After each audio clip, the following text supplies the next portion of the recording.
এই ময়দানের মধ্যে আমার শায়েখের বলিষ্ঠ কণ্ঠে শত শত আল্লাহ পাকের রব্বুল আলামিনের মেহেরবানিতে লাখো লাখো কোটি কোটি মানুষ এই ময়দানের মধ্যে জমা হয়।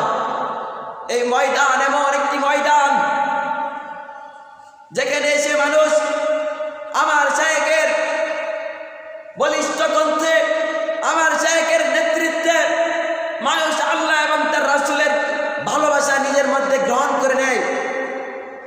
আমার শায়েখ এবং দরদি বন্ধু তিনি লাখো লাখো মানুষকে দরজ দিয়ে থাকেন, লাখো লাখো মানুষকে এই ময়দানের মধ্যে নসিহত করে থাকেন।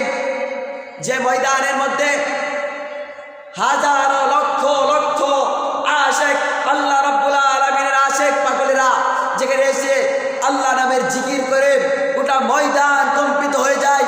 বামপন্থী যারা রাসূলের বিরোধী, ইসলাম বিরোধী, তারা এই জিকিরের আলোতে, জিকিরের ধ্বনিতে তারা চারদিক থেকে দূরে চলে যায়।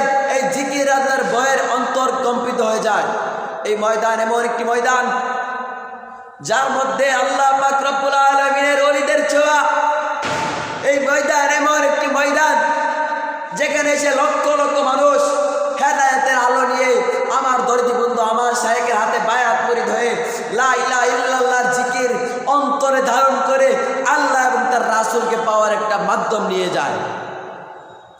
এই ময়দান এমন একটি ময়দান যার মধ্যে পৃথিবীর বিভিন্ন প্রান্ত থেকে, বাংলার বিভিন্ন অঞ্চল থেকে, বাংলার বিভিন্ন জেলা থেকে, বাংলার বিভিন্ন গ্রাম থেকে, বাংলার বিভিন্ন বাংলার বিভিন্ন জেলা থেকে, বাংলার বিভিন্ন অঞ্চল থেকে লক্ষ লক্ষ লক্ষ লক্ষ মানুষ আমার দরদি বন্ধু আমার মুর্শিদের হাতে বায়াত গ্রহণ করে লা ইলাহা ইল্লাল্লাহর জিকিরকে গোটা বিশ্বের মধ্যে ছড়িয়ে দেওয়ার একটা কম্পন সৃষ্টি করেছে।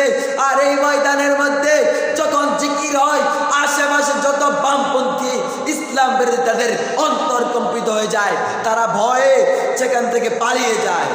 প্রিয় সাথী ও বন্ধুগণ, আমি শুধু এইটুকু বলতে চাই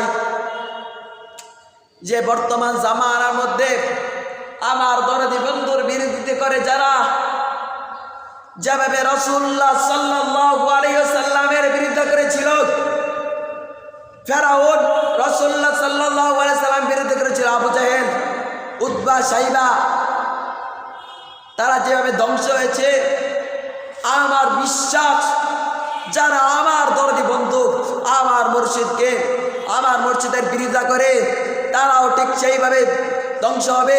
যেভাবে ফেরাউন ধ্বংস হয়েছিল, মুসা নবীর বিরোধিতা করেছিল, আবু জাহেল ধ্বংস হয়েছিল, রাসূলের বিরোধিতা করেছিল, তেমনি ভাবে তারা আমার বর্তমান জামানায় আমার দরদি বন্ধু ইসলাম প্রচারকারী একজন দিন শ্রেষ্ঠ মুফাসসির কুরআন, একজন মানবতার ফিরিওয়ালা, একজন মানব যাকে আল্লাহ রাসূলের প্রতিনিধি বলা হয়, তাদের বিরুদ্ধে যারা কথা বলে তাদেরকেও আমি বলতে চাই তোমরা সাবধান হয়ে